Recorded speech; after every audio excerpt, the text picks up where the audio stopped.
Alléluia. Alors, ce qui fait que lorsque l'église était en train de naître, je disais tout à l'heure que le Saint-Esprit n'est pas une puissance. Amen, amen.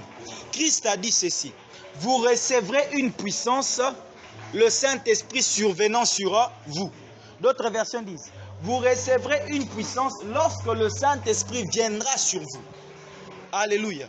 Ce qui veut dire, en d'autres termes, qu'il est inconcevable pour un chrétien né de nouveau ayant reçu le Saint-Esprit et manquer de la puissance. Est-ce qu'on me comprend? Amen, amen. Donc, c'est inconcevable que tu me dises que tu as le Saint-Esprit et que tu n'es pas puissant. Déjà dans l'Ancien Testament, le prophète David a dit, ton Dieu ordonne que tu sois puissant. C'est un ordre de Dieu. Alléluia. Donc à chaque fois quand tu n'es pas puissant, c'est que tu es en train de désobéir. Mais c'est un ordre, non? Dieu a ordonné que tu sois puissant. Donc si toi tu n'es pas puissant, c'est que tu désobéis à un ordre de Dieu. Amen, amen. Alléluia.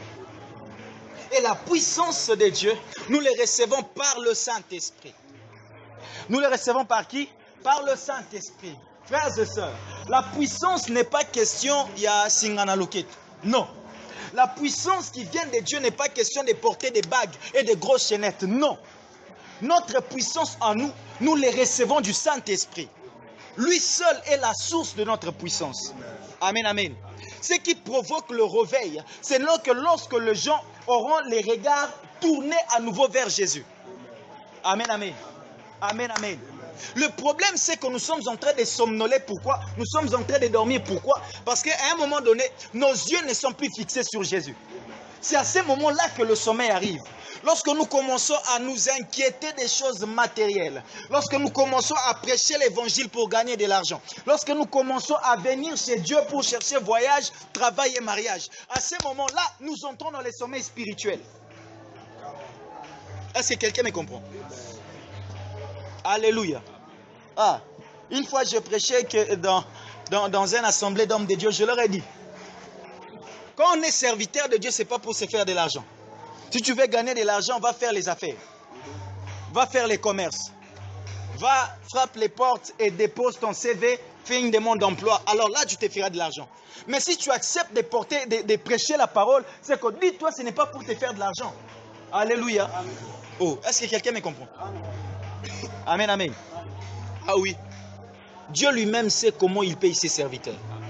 Et ce n'est pas à toi de fixer les modalités à Dieu de te payer. Non. Lui-même, il dit que ceux qui prêchent la parole méritent une double honneur, n'est-ce pas? N'est-ce pas? En théologie, on nous a enseigné que ce double honneur veut dire honneur et honoraire. C'est-à-dire qu'un homme de Dieu, qu'un ministre de la parole est censé avoir son salaire par rapport à son travail qu'il est en train de faire. Amen, amen. Amen, amen. Ok. Mais d'abord, quand on prêche la parole, ce n'est pas pour se faire de l'argent. Amen, amen. Et c'est ça le problème du réveil. Le réveil a traversé les âges. Je suis dans Apocalypse. Apocalypse chapitre 1er, chapitre 2 et 3. Dieu est en train d'envoyer les messages aux églises. Alléluia. Il envoie les messages. Pourquoi? Parce que souvenez-vous, dans l'histoire de l'église, il y a ces phénomènes. C'est que le premier phénomène dans l'histoire de l'église est que pendant le réveil, quand le réveil s'est passé, avec les apôtres ou l'ère apostolique, d'accord, jusqu'à la mort des gens et les autres. Après ça, nous avons connu ce qu'on appelle l'église d'Éphèse. Amen, amen. Est-ce qu'on peut lire ça rapidement? Rapidement. J'aimerais vraiment être basique, poser des fondements pour que nous comprenions pourquoi devrions-nous soupirer et parler tant du réveil. Amen, amen. Voilà. Écoutez ceci. Écrit à l'ange de l'église d'Éphèse. Voici ce que dit celui qui tient les 7 étoiles dans sa main droite. Celui qui marche au milieu des 7 chandeliers d'or. Je connais tes œuvres, ton travail et ta persévérance. Je sais que tu ne peux pas supporter les méchants, que tu as éprouvé ceux qui se disent apôtres et qui ne le sont pas, et que tu les as trouvés menteurs, que tu as de la persévérance car tu as souffert à cause de mon nom, et que tu ne t'es point lassé. Mais ce que j'ai contre toi, c'est que tu as abandonné ton premier amour. Souviens-toi donc d'où tu es tombé, réponds-toi et pratique tes premières œuvres. Sinon, je viendrai à toi, j'ôterai ton chandelier de sa place, à moins que tu ne te répondes. Amen, amen. Amen, amen. Amen, amen. Voilà. Là, nous sommes dans le premier élément. C'est que la première des choses, comme je disais tout à l'heure, l'Église entre dans le sommeil lorsqu'elle détourne son regard de Jésus. Amen, amen. C'est à ce moment-là que nous entrons dans le sommeil. C'est à ce moment-là, lorsque les choses du monde commencent à nous préoccuper, c'est là que nous entrons dans le sommeil. C'est lorsque avoir de l'argent commence à devenir notre objectif. C'est faire un nom, c'est faire une renommée devient notre objectif. C'est à ce moment-là que nous entrons dans le sommeil. Amen, amen. Amen, amen. Alors ici, après l'ère apostolique, après les apôtres, Dieu... Ces phénomènes, plutôt, permettez-moi de dire ça, c'est classé par ce qu'on appelle le 7 âges de l'Église, d'accord? D'accord? Alors, il s'est avéré vrai par rapport aux recherches et aux théologiens qui ont étudié ces chapitres, qui ont dit réellement que c'est vraiment ce qui s'est passé, d'accord? On a l'église d'Éphèse jusqu'à notre église ici, nous sommes à l'église de Laodicée, d'accord? À l'église des personnes qui cherchent à s'enrichir. Quand il dit « je suis riche, je me suis enrichi », vous comprenez un peu? Alors c'est cette église, c'est cette génération, c'est cet âge où nous voulons construire des grands temples, mais nous ne construisons pas des vies. Nous bâtissons des grands bâtiments, des très beaux temples, mais des vies sont mortes. Alléluia, alléluia. On a dans des églises des grands trônes où les pasteurs s'assoient. On a des chaises en bois où Jésus s'assoit. Amen, amen. Amen, amen. Alors, pendant ces temps, Dieu est en train de parler à l'église d'Éphèse. Il dit, je sais, je connais ta persévérance. Tu as été persévérant. Mais ce que j'ai seulement contre toi, c'est que tu as abandonné quoi? Le premier amour. Alléluia. Le premier amour. Le premier quoi? Amour. Et c'est à ce moment-là que le sommeil est entré. Alléluia. Lorsque nous perdons notre zèle pour Dieu, c'est là que le sommeil entre. Alléluia. J'aime ce que Dieu dit dans l'Apocalypse encore. Il dit, tu es en train de te faire passer pour un vivant alors que tu es mort. Tu t'es fait passer pour vivant alors que tu es quoi? Mort. Et ma prière est que Dieu réveille quelqu'un. Ma prière est que le réveil soit effectif. D'abord, commençons par nous-mêmes. Afin que nous puissions être le premier à être réveillés afin de réveiller les autres. Parlons du réveil, j'aime dire ceci. Tu ne peux pas nous parler de réveil alors que toi-même tu dors. Tu ne peux pas nous parler que réveillez-vous, réveillez-vous pendant que toi-même tu dors. Non, c'est impossible et inconcevable. On ne peut être réveillé que celui qui peut réveiller est celui qui est déjà réveillé. Pour que je réveille mon frère qui dort, il faut que moi-même je sois déjà réveillé. Alléluia. Alléluia. Et le réveil est possible. Ce soir, je crois fermement dans mon cœur que nous sommes arrivés à cette génération, à cette vague, que par rapport à cette vision que Dieu m'a montrée, où il y avait le feu sur toute la terre. Je voyais le feu sortir de partout dans le globe terrestre. Et Dieu m'a dit, ça c'est la dernière vague de réveil. C'est-à-dire, un réveil jamais comme précédent. Jamais. Il n'y aura pas un réveil plus puissant que ce que nous sommes en train de vivre, que ce que nous allons vivre à notre génération. Alléluia. On a entendu des histoires. Moi, j'ai écouté les revivalistes. J'ai étudié les revivalistes. Mais ce qui se prépare pour notre génération est loin à comparer avec ce que ceux-là ont vécu. Alléluia. Parce que nous, en notre génération, on a beaucoup plus de défis qu'eux. On en a beaucoup. On a les astrologues, on a les occultistes, on a la Freemason, on a beaucoup de choses. Amen, amen. Et c'est pour cela que Dieu va investir de jeunes. Dieu va... Je disais que Dieu va investir sa puissance et sa connaissance dans la vie de plusieurs personnes afin de faire face à ces choses et de dire à la sorcellerie, tais-toi. Amen, amen. Alléluia. Et c'est à ça que nous sommes en train d'aspirer. Alléluia. Amen. Il est arrivé dans Marc chapitre 4. Christ était en train de dormir. Les apôtres étaient réveillés. Mais pendant qu'ils étaient réveillés, ils n'avaient pas l'équipement qu'il fallait. Ils étaient réveillés bien sûr. Mais quelqu'un qui dormait avait de l'équipement. Je prie que ceux-là qui dorment encore se réveillent. Dieu a investi en nous des choses. Dieu a investi en toi des choses. Vous savez, il y a certaines choses qui n'allaient jamais arriver dans ta famille si seulement tu as été vigilant. Amen. Si seulement tu avais les yeux ouverts. Tu allais directement depuis longtemps voir quelle est la source de ces problèmes. Et te lever, lui dire tais-toi. Amen, amen. Amen. Christ était endormi. Il dormait très calmement. Mais pendant ce temps, il y avait des agitations. Mais lorsque Christ s'est réveillé, aïe, aïe, aïe, aïe, aïe, je prie que le réveil arrive. Je suis en train de soupirer après ce réveil. Je vois combien la sorcellerie est en train de faire agiter tout le monde. Je vois comment l'occultisme est en train de battre le terrain, est en train de gagner de plus en plus en terrain. Je vois combien c'est difficile aujourd'hui pour entrer dans un travail sans être initié quelque part.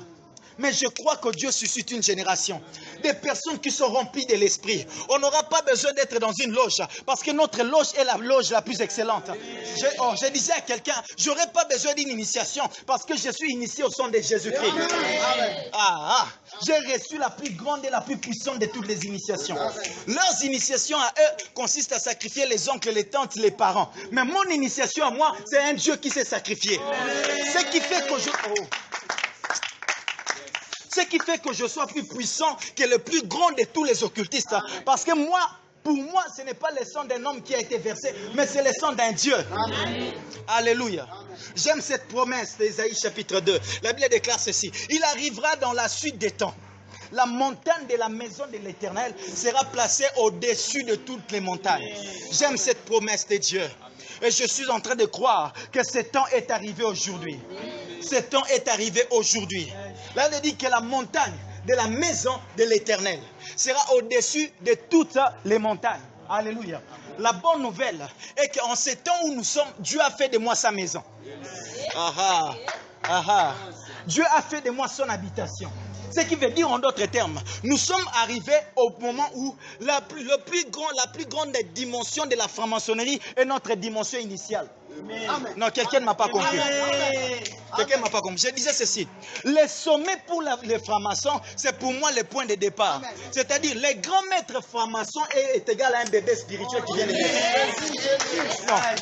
Pire encore, un bébé spirituel est plus puissant que lui. Parce qu'il a reçu la sémence de Dieu. Alléluia. Là, il dit que la montagne de la maison de l'Éternel sera au-dessus de toutes les montagnes. Alléluia. Alléluia. Je cherche la montagne de l'occultisme. Je cherche la montagne de la sorcellerie. Je cherche la montagne de la magie. Vous savez pourquoi? Parce que le plus grand magicien ne peut pas même s'élever contre mon doigt. Amen, amen. Et le réveil est possible. Et cela arrive lorsque tu es réveillé. Ces choses arriveront lorsque seulement tu es réveillé. Tu auras la domination parce que tu es réveillé. Amen, amen. J'en ai marre de vivre et de continuer à dormir la nuit et les sorciers venir, non seulement bazo le kaka et pas bichoter, mais tu n'es pas ma voisin. Et Simbata. Alléluia. Et pourquoi j'habite ces quartiers? Amen, amen. Pourquoi? Non. Et Simbata. Alléluia. Il est temps que les sorciers sentent ta présence. Il est temps que quand tu es en train de passer, que l'on sache que non, ça c'est un enfant de Dieu. Lorsqu'un franc-maçon passe ici, ceux qui sont sensibles, oh, Moutaza Moutamishala. Non, je serai quand je suis en train de passer, je disais à quelqu'un, je l'ai dit une fois et je le répète encore aujourd'hui. L'heure est en train d'arriver où les chrétiens seront en train de marcher et les sorciers en train de changer de route. Na musika déjà bamoni ozoya, yemo kwa changer avenue. Habite muto azoya on a moyen kutane zate. Alléluia. Alléluia. L'histoire est en train de parler des hommes réveillés comme Élie. Lorsque le roi Akab le voit déjà de loin, il regarde et dit, c'est toi qui jettes le trouble sur Israël. My God. Un seul homme. Il n'a pas d'armée, il n'a pas d'armes. Pourquoi? Parce que Élie est réveillé. Alléluia. Les personnes qui apportent le changement ne sont que des personnes qui sont réveillées. Amen, amen. Amen, amen. Et Akab regarde Élie. Si tu jettes le trouble sur Israël, pourquoi? Élie le regarde, il dit non, non, non, non, non. C'est toi et ta famille qui jettent le trouble. Vous savez pourquoi? Parce qu'une personne réveillée donne tout ce qu'il a pour Dieu. Une personne qui est réveillée n'est pas tranquille aussi longtemps que la cause de Dieu n'est pas justifiée. Une personne qui est réveillée ne se donne pas du repos aussi longtemps que Dieu n'a pas sa place. Il ne se donne pas du repos. Il ne se donne pas du repos. Il ne se donne pas du repos. Je n'aurai pas de repos. Aussi longtemps que j'apprendrai, il y a encore les liens de coutume qui existent. Je n'aurai pas du repos. Aussi longtemps que j'apprendrai qu'il y a encore les sorciers dans ma famille. Je n'aurai pas du repos. Amen, amen. Amen, amen. Ah oui. Ah oui. Je n'aurai pas du repos. Élie a dit ceci, j'ai déployé mon zèle pour l'Éternel. Où sont encore ces personnes qui doivent déployer leur zèle pour le Seigneur? Où sont-ils? Où sont-ils? Où sont-ils des personnes qui soupirent après ces réveils? Nous sommes en train de trouver aujourd'hui, tout est devenu normal. Normal, voilà, normal. Le lesbianisme prend de l'ampleur, c'est normal. L'homosexualité prend de l'ampleur, c'est normal. Non, frère, ça c'est anormal. C'est anormal. Si on doit m'arrêter, on m'arrêtera. Mais je serai contre l'homosexualité. Je prêcherai contre le lesbianisme. Si on doit m'arrêter, on m'arrêtera. Je leur dirai tout haut que Dieu n'est pas pour ces choses. Ces choses, c'est une abomination pour Dieu. Répentez-vous. Vous qui êtes dans ces pratiques, répentez-vous. Alléluia. Alléluia. Qui a dit ça? Qui a dit pour avoir un grand poste, il faut être initié? Qui a écrit ça quelque part? Vous savez pourquoi? Parce que l'église est en train de dormir. On accepte tout, voilà. Et ces occultistes sont entrés dans l'église. Ils sont en train de nous imposer des choses. On ne sait plus défendre le droit de Dieu. Qui peut encore parler de la part de Dieu en ces jours? Qui?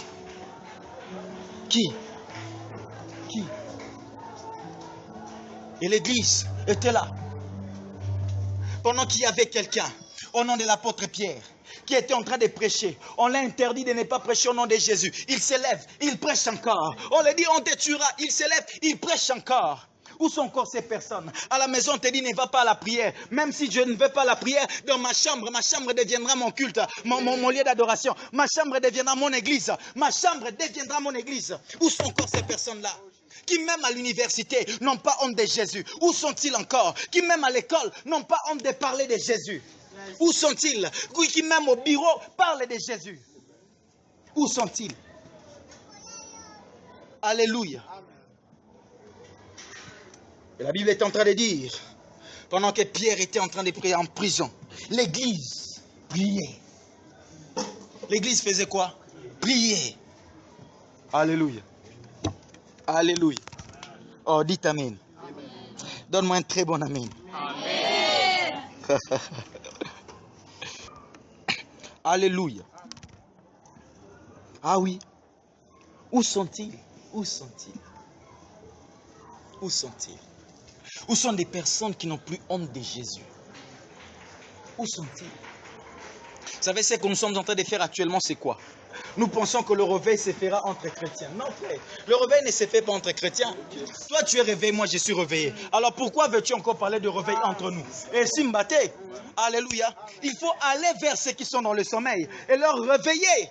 Ce sont les païens qui ont besoin de réveil. L'église, vous savez, avec le réveil, les pères disent que le réveil, c'est l'état normal de l'église. Amen, amen. Les pères ont dit que le réveil, c'est l'état normal, donc c'est l'état quotidien. L'état le plus normal de l'église, c'est le réveil. Parce qu'une église, là où il y a le Saint-Esprit, ne peut jamais être dans le sommeil. Est-ce que vous comprenez ça? Une église où le Saint-Esprit est vivant et en action, il n'y aura jamais de sommeil. Pourquoi? Parce que l'Esprit parlera, l'Esprit leur révélera, l'Esprit leur motivera. Amen, amen. Amen, amen. Alors, ceux qui ont beaucoup plus besoin du réveil, c'est les membres de cette terre. Alléluia. Alléluia. Alléluia. Alléluia. Voilà. Le réveil. Pour qui est réveil? Il y a ces deux choses qui précèdent le réveil. La première de toutes les choses qui précèdent un vrai et un puissant réveil, c'est d'abord la repentance. Dieu voisin la repentance. La repentance. Non pas n'importe quelle repentance, mais la vraie repentance. Alléluia. Nous sommeillons pourquoi? Parce que le péché prend place. C'est là que le sommeil entre. Nous sommeillons pourquoi? Parce que certaines choses, nous commençons à les trouver normales. Certaines bêtises, nous commençons à les trouver normales. Et c'est là que le sommeil entre. Et nous sommes en train de passer comme des personnes qui sont vivantes alors qu'on est mort. Nous sommes devenus comme les pharisiens. L'église actuelle est comme des pharisiens. Que Christ disait, Matthieu chapitre 23, vous pharisiens, vous êtes des tombeaux blanchis. Mais à l'intérieur, il y a quoi? Des ossements, de la pourriture. Tout est pourri à l'intérieur. Amen, amen. Pourquoi? Parce qu'on me connaît un homme de Dieu. On me connaît prophète, on me connaît docteur, on me connaît évangéliste, on me connaît apôtre. Alors lorsqu'il faut faire, je fais seulement les choses. Non, frère, tu es en train de tuer l'église. Alléluia. Alléluia. Le temps est arrivé où nous devons prêcher la repentance, où nous devons parler de la repentance, où nous devons être vrais, nous d'abord, chrétiens. Alléluia. Alléluia. Amen. Ah oui, la vraie repentance. La vraie, j'ai dit de la vraie repentance. Une repentance sincère. Parlons à l'église d'Éphèse, il dit, je connais tout ce que tu as fait, je connais ta persévérance, je sais combien tu es persévérant, combien tu luttes, combien tu as les discernements. Non, non, tu les as tous connus. Mais le problème, c'est que tu n'as plus le premier amour. Tu n'as plus le zèle, tu as perdu ton zèle. Tu as perdu. Quel zèle que tu as perdu? Ok, je vais te dire les zèles que tu as perdu. Tu as perdu le zèle de la sanctification. Tu as perdu le zèle de la méditation de la parole de Dieu. Tu as perdu le zèle de la prière. Prier est devenu lourd pour toi. Prier est devenu un corvée. Lorsque la prière devient un fardeau pour un chrétien, c'est que ce chrétien est malade. Amen. Alléluia. Amen. Lorsque la prière devient un fardeau pour un chrétien, c'est que ce chrétien est malade. Alléluia. Amen. Alléluia. Amen. Et c'est là le zèle que tu as perdu. Cet attachement. Vous savez, lorsqu'on s'est converti au Seigneur, on n'a pas de paix si on n'a pas prié. On ne touche à rien si on n'a pas demandé la vie du Saint-Esprit. Mais lorsqu'on évolue, on devient des maestros. Voilà. Voilà, je suis déjà... Saint-Esprit, tu vois, bon, là, je connais déjà, ça s'est fait. Non, frère, ça ne se passe pas comme ça avec Dieu. Avec Dieu, nous sommes totalement dépendants. Nous allons dépendre du Saint-Esprit jusqu'à notre mort. Il n'y a pas de temps mort avec lui. Il n'y a pas de moment où c'est moi qui gère aujourd'hui. Non, il gère, il doit tout gérer tous les jours. Alléluia. Il doit tout gérer tous les jours. Et c'est là, c'est à ce moment-là qu'on dira que quelqu'un est éveillé. C'est lorsque le Saint-Esprit est vivant en lui. Lorsqu'il est conduit sous le Saint-Esprit. Lorsqu'il fait tout en accord avec le Saint-Esprit. Alléluia. Amen. Le deuxième élément qui précède le réveil. Regarde le voisin. Dis-lui, la prière. Répète-lui la prière. Ah oui, la prière, frère. La prière et la prière. Frère, il n'y aura jamais le salut des âmes s'il n'y a pas de personnes qui prient pour les âmes. Il n'y aura jamais de délivrance s'il n'y aura pas de personnes qui prient pour ceux qui sont captifs. Il n'y aura jamais, j'ai dit, il n'y aura jamais de changement s'il n'y a pas de personnes qui prient pour les changements. Alléluia. La prière est la base de tout. La prière est la clé de la vie chrétienne. La prière est notre mode de vie. Pour qu'il y ait réveil, il faut qu'il y ait d'abord des personnes qui prient. Il faut qu'il y ait des personnes qui fassent quoi? Qui prient. Les choses ne changent pas. Pourquoi? Parce qu'on se lasse de prier. Comme quelqu'un m'a dit, tu sais, prophète, tu vois, moi, j'ai tellement beaucoup prié que je réalise que ça, ce n'est pas dans la volonté de Dieu. Donc, je laisse. Je l'ai regardé, j'ai dit, ah bon, tu laisses, ok. Amen, amen. Amen, amen. Amen. Ah oui. Je vais vous dire quelque chose. La Bible me parle d'un certain Daniel. Daniel est parti prier. Il a lu les prophéties. Après avoir lu les prophéties, il s'est rendu compte que le délai que Dieu a fixé pour la servitude, pour l'exportation, était de 70 ans. Alors quand il lit les prophéties du prophète Jérémie, il se rend compte que le délai est déjà dépassé. Daniel s'est dit non, non, non, non, non. Je ne peux pas continuer de vivre dans cette situation. Alors il se décida d'aller prier. Alléluia. Y a-t-il quelqu'un qui trouve que certaines choses sont anormales dans sa vie? Y a-t-il quelqu'un qui réalise que non, à l'église, corps du Christ est en train de mal se porter? Et qu'il y ait des personnes qui se mettront à genoux pour prier afin que l'amour revienne dans le cœur des serviteurs de Dieu. Afin que l'unité revienne encore à l'église, corps du Christ. Alléluia. Et la Bible dit que Daniel s'est mis à prier. Il pria. Il s'est mis à prier. Frère, Daniel a prié pendant 21 jours. Vous savez ça, non? J'aime parler de ça. Il y a des églises qui organisent 21 jours de prière de Daniel. Il y a des personnes qui vont à des retraites, on va prier pendant 21 jours comme Daniel. Vous savez pourquoi Daniel a prié pendant 21 jours? Je vais vous dire ça. Daniel, quand il a commencé à prier, la Bible dit, dans Daniel chapitre 9, il a commencé à prier. Dans Daniel chapitre 10, la réponse est venue. Écoutez ce que l'ange lui a dit. Gabriel lui a dit ceci. Depuis le premier jour où tu as eu à cœur de prier pour ces choses, une parole était sortie du trône pour toi. Depuis le premier jour où tu as eu à cœur de commencer à prier pour le changement, là, le changement avait été déjà libéré par Dieu. Mais le problème, c'est qu'il nous manque, c'est la persévérance dans la prière.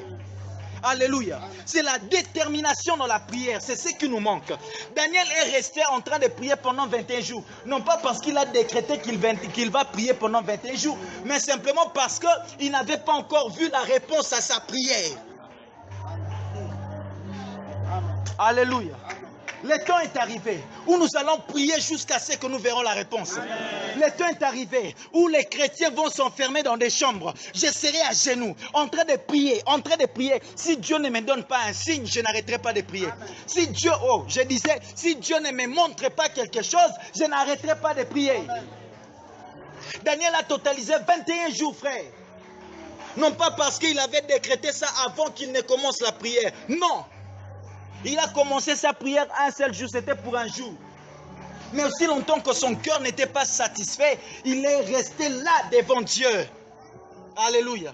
Les choses vont mal dans les corps du Christ. Où sont encore ces personnes qui prient? Au lieu de prier, nous sommes en train d'organiser des débats à la télé. Des débats entre faux serviteurs. Des débats entre guégué et pas guégué. Des débats. Et pendant ce temps, les âmes sont en train de mourir. Pendant ce temps, les hommes deviennent de plus en plus incrédules. Pendant ce temps où tu es en train de critiquer un homme de Dieu, un homme que Dieu a oint, et tu parles de ça à qui? À un païen. Et c'est la bêtise des chrétiens. Nous discutons sur les faiblesses des hommes de Dieu chez les païens. Alléluia. Chez qui? Les païens. Après, tu vas prêcher à cet homme de Dieu, tu lui diras, viens dans mon église. Il dira, mais même ton pasteur pourrait aussi faire ça un jour. Alléluia. Alléluia. Oh, je prie que Dieu réveille encore l'esprit de la prière. Je prie que Dieu nous donne encore l'esprit de la prière. Frères et sœurs, ton Père changera lorsque tu commenceras à prier pour lui. Ne te lasse pas de prier. Ne te lasse pas de prier pour cette sœur. Ne te lasse pas de prier pour ses frères. Ne te lasse pas de prier pour l'église. Ne te lasse pas de prier pour ODH. Ne sois pas là pour critiquer. Non, sois là pour construire. Alléluia. Sois là pour construire, frère. Certaines choses n'attendent que ta prière. Tu as prié aujourd'hui et demain, mais comment tu pries? Es-tu déterminé? Es-tu dedans dans cette prière-là? Vous savez, il y a prière et prière. Il y a prière et prière. Amen, amen. C'est que nous faisons, c'est que nous ne prions pas. Vous savez ce que nous faisons? Nous venons faire un rapport à Dieu. On vient, on dit, Seigneur, voilà, le matin tu m'as réveillé en bonne santé, c'était par ta grâce, je te dis merci. J'ai marché, j'ai fait ça. Ouais, je t'aime beaucoup, tu es mon tout. Adonai, Alpha, Omega. Amen, amen. Ouf, je dois aller manger. C'est ce que nous faisons. Alléluia. Alors, est-ce que tu pourras te dire toi-même que tu as prié? Hein? Dis-moi. Alléluia. Non, la prière n'est pas qu'un devoir chrétien. La prière est une vie chrétienne. La prière n'est pas un devoir. Non, non, non, non, non, un bon chrétien doit prier matin, midi, soir. Non, non, non, non, non, non. Un bon chrétien doit prier à tout moment, à tout temps et à tout lieu. Alléluia. Ah oui. Non. Oh non, un bon chrétien doit prier avant de manger. Quand il se réveille le matin, avant de dormir. Mais non, frère. Ça, c'est pas un bon chrétien. Un bon chrétien prie à tout moment, à tout lieu et n'importe où. Alléluia. Alléluia. Et c'est ainsi que l'apôtre Paul dit, priez sans cesse. Il dit encore dans Ephésiens, je désire que tous les hommes prient partout. Partout, frère. Partout. Et lorsque nous serons en train de prier, c'est là que le changement viendra. Lorsque nous serons en train de prier, c'est là que le réveil viendra. Le réveil viendra que lorsque l'église se mettra à prier. Comme l'église dans Actes chapitre 12. Ils se sont mis à prier. Pierre était endormi dans la prison. Là, déclare, il était sous garde de 4 escouades de militaires. Là, il dormait. Pendant que lui, il dormait, l'église était en train de prier. L'église était en train de prier. Pendant que Pierre dormait en prison, l'église faisait quoi? Prier. L'église priait, priait encore. Et pendant ce même moment où l'église priait, Dieu envoyait un ange chez Pierre. Il a pris Pierre de la prison. Il a fait sortir de la prison. Alléluia. J'aimerais dire à quelqu'un, la délivrance de ta famille viendra lorsque tu commenceras à prier. Dieu enverra son ange lorsque tu commenceras à prier. Alléluia. Lorsque tu commenceras à prier. Ne demande pas à Dieu de te changer de famille. Prie pour changer ta famille. Amen, amen. Ne demande pas à Dieu de te changer d'option. Non, frère. Non. Et ça fait partie des choses qui m'énervent. J'ai dit pour moi, oui, pour moi, c'est inconcevable qu'un enfant de Dieu ne soit pas intelligent. Inconcevable. Que toi qui es enfant de Dieu, que tu aies un cours auquel tu ne réussis pas. Et puis parfois ça m'énerve, un chrétien me dit, oh non, moi je ne comprends pas ces cours. Je vais te poser la question, quel Saint-Esprit tu as reçu? Amen, amen. Oui, vous savez pourquoi je vais te poser cette question? Parce que la Bible dit, en réalité dans l'homme c'est le souffle du Tout-Puissant qui... Et alors, tu as le Saint-Esprit, oui ou non? Et pourquoi tu veux me dire que tu n'es pas intelligent? Elle dit que c'est le souffle du Tout-Puissant qui nous donne l'intelligence, frère. Et ça m'énerve de voir quelqu'un être initié pour réussir dans un cours. Ça m'énerve de voir, il n'y a que des occultistes qui sont des grands professeurs dans le monde entier. Non, frère, il est temps qu'il y ait des chrétiens remplis du Saint-Esprit qui sont des professeurs ordinaires, dans des grandes universités même, et qui vont initier les étudiants à la chrétienté. Alléluia. Le réveil n'est pas que pour que nous puissions faire les miracles, guérir les malades. Non. Le réveil est dans tous les secteurs de la société. Amen. Le réveil, c'est aussi pour que les chrétiens plutôt, puissent réussir à imposer le royaume de Dieu sur terre. Amen. La mentalité du royaume sur la terre. Amen. Et c'est ce qui produit le réveil. Lorsque le monde aura la haine du péché. Lorsque nous allons plus supporter à pécher. Et c'est ça le réveil. Le réveil ne vient pas que par la guérison. Non, non, non, non. Oui, les guérisons, les signes, les miracles font partie des choses qui accompagnent le réveil. D'accord, mais le vrai réveil, c'est lorsque toute la société aura la crainte de l'Éternel. C'est là qu'il y aura le réveil, frère.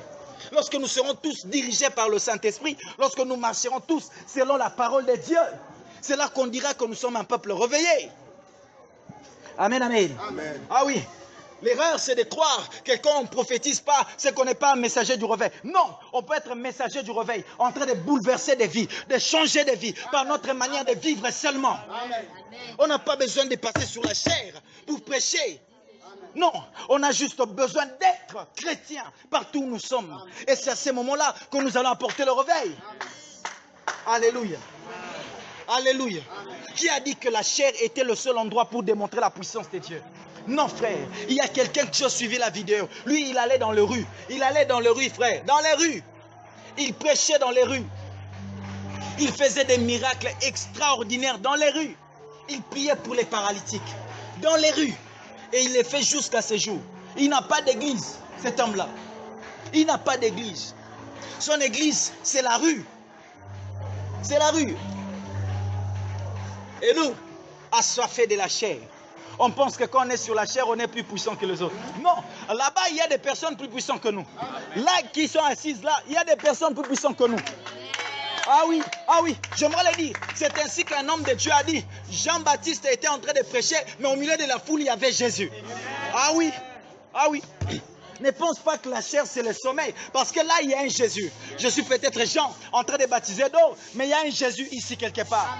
Sur qui Dieu va mettre son esprit. Sur qui Dieu va mettre sa puissance. Qui fera mieux que ce que nous sommes en train de faire. Alléluia. Et le réveil vient lorsqu'un peuple se lève dans la prière. Le réveil vient lorsque nous nous décidons à prier. Lorsque nous portons les armes, on s'est rêvé de la prière. Amen, amen. Y a-t-il quelqu'un prêt à prier ce soir? Quelqu'un prêt à prier? Je dis au Seigneur, Seigneur, envoie ce réveil. Envoie ce réveil ici à l'ODH, oui. Envoie ce réveil dans ma famille. J'aimerais voir tout le monde dans ma famille connaître Dieu. Et cela est possible, frère. Si seulement tu te mettais à prier. La prière qui provoque le réveil. C'est une prière qui est faite avec détermination. Une prière qui est faite avec zèle. C'est lorsque tu seras déterminé dans la prière que le réveil viendra. Est-ce que tu peux commencer à prier? Élève ta voix et désire ces choses. Élève ta voix et désire ces choses.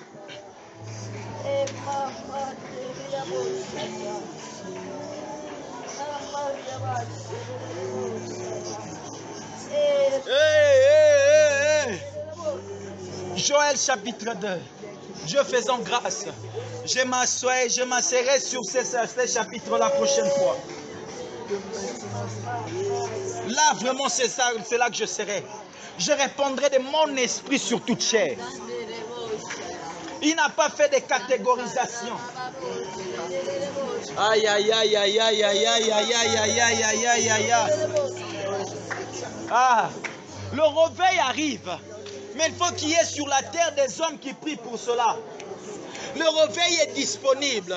Mais il faut qu'il y ait des cœurs sur la terre qui sont assoiffés du réveil. Assoiffés. Assoiffés. Assoiffés de voir la condition de l'église s'améliorer. Tu critiques trop ton église. Tu critiques trop l'église du voisin. Est-ce que tu prends le temps de prier pour ça? Yeah.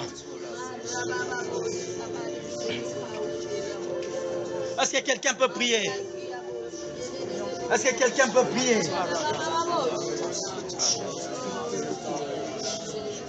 Est-ce que quelqu'un peut prier? Je sens ces vents du réveil. Je les sens venir. Je les sens venir. Mais il faut qu'il y ait des personnes qui ont soif de ces choses. Soif de voir les paralytiques être marcher, être guéris. Soif de voir les païens se convertir. Soif de voir les païens se convertir. Soif de voir encore Dieu à l'œuvre. Il faut qu'il y ait des personnes qui ont soif d'écouter la voix de Dieu. Ah.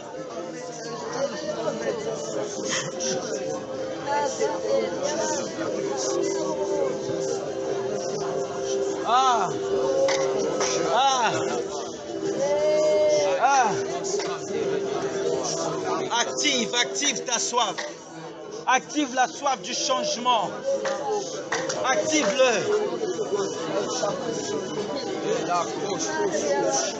Hey! Hey! Hey!